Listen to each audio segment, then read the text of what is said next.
Alaikum. Peace to you all. My name is Saba Ahmed. I'm a law student at American University.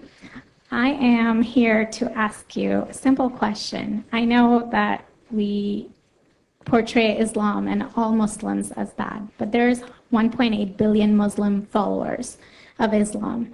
We have 8 million plus Muslim Americans in this country, and I don't see them represented here. But my question is, how can we fight an ideological war with weapons? How can we ever end this war?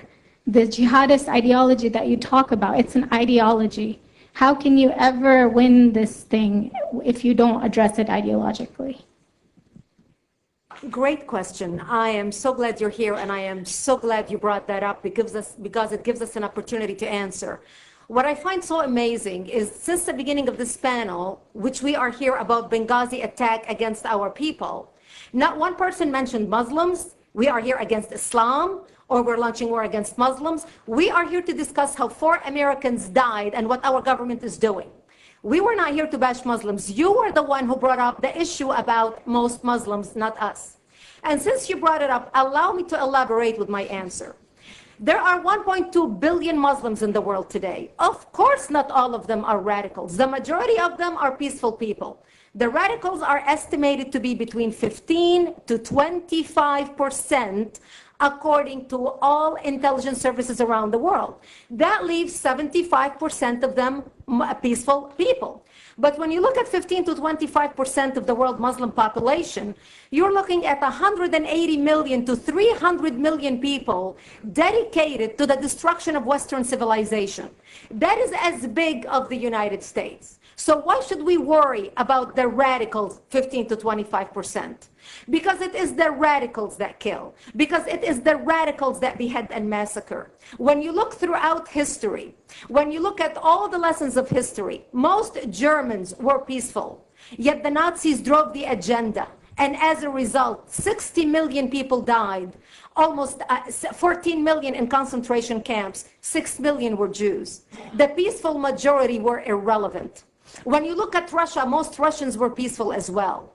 Yet the Russians were able to kill 20 million people. The peaceful majority were irrelevant. When you look at China, for example, most Chinese were peaceful as well.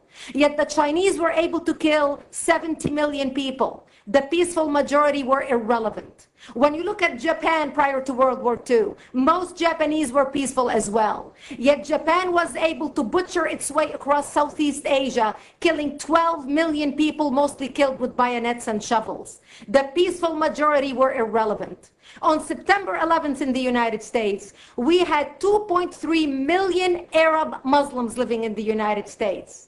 It took 19 hijackers, 19 radicals to bring America down to its knees, destroy the World Trade Center, attack the Pentagon, and kill almost 3,000 Americans that day. The peaceful majority were irrelevant. So for all our powers of reasons and us talking about moderate and peaceful Muslims, I'm glad you're here. But where are the others speaking out? And since you are the only Muslim representative,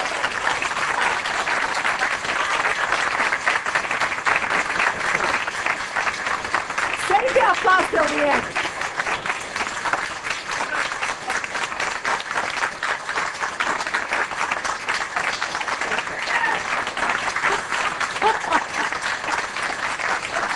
Thank you. And since you're the only Muslim representative in here, you took the limelight instead of speaking about why our government, and I assume, are you an American?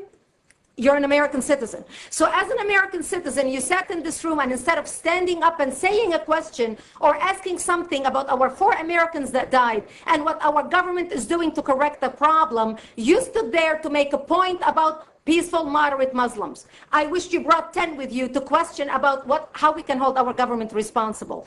It is time we take political correctness and throw it in the garbage where it belongs and stop calling it.